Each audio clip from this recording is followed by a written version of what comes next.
Welcome to Blush Rose Tarot. This is a space where tarot and astrology meet. Today we're reflecting on the energy of Uranus entering Gemini. This is a 7-year transit, so we are going to be here for a while. When Uranus shifts into a new sign, it doesn't gently adjust things, it awakens, it interrupts, and it accelerates. And in Gemini, this is the realm of thought, language, media, and just your everyday mind, and it becomes a revolution of perception. So this kind of transit, it reshapes how we communicate, how we learn, how we connect, and how quickly reality itself seems to move.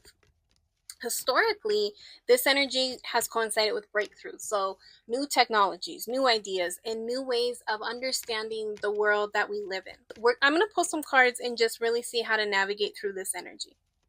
We're going to start with the Seven of Pentacles. And this is just starting off kind of with a pause. This is a moment of looking at what's already been built. So systems and beliefs and the way that we think about things. And we're asking, is this still aligned? Uranus doesn't disrupt randomly. It disrupts what has outgrown its purpose.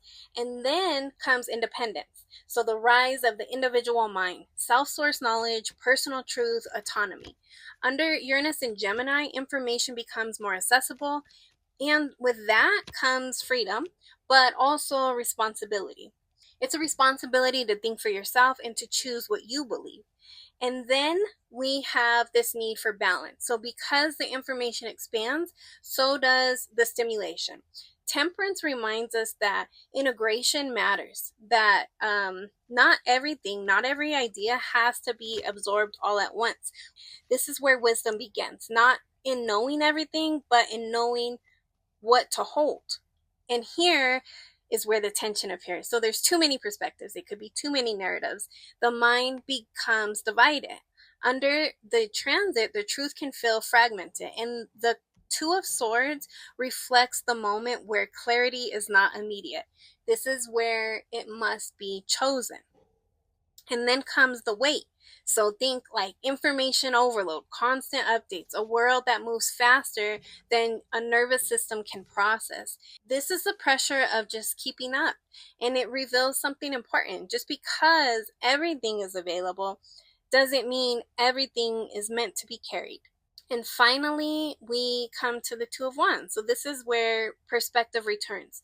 This is a moment of stepping back from the noise and choosing direction again. Because Uranus doesn't just disrupt, it opens pathways. And so now that everything is expanding, what do you choose to move towards? Gemini is like duality, two perspectives, two voices, two ways of thinking. But under Uranus, it becomes electric. Ideas arrive suddenly, connection forms instantly, innovation moves faster than logic sometimes, and that is brilliance, but it also requires discernment.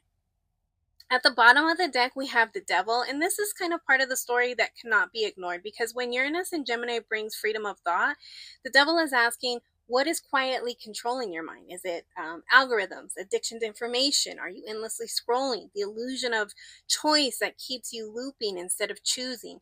This is where liberation and entrapment exist side by side. The Devil doesn't remove your power, it just shows where it's being outsourced. So under this transit, that awareness becomes unavoidable. So if we look at this reading as a whole, like the Seven of Pentacles questions the path. Nine of Pentacles claims that independence. Temperance, she seeks balance. The Two of Swords reflects the vision. The Ten of Wands, it's going to reveal that overload. And then the Two of Wands restores the direction.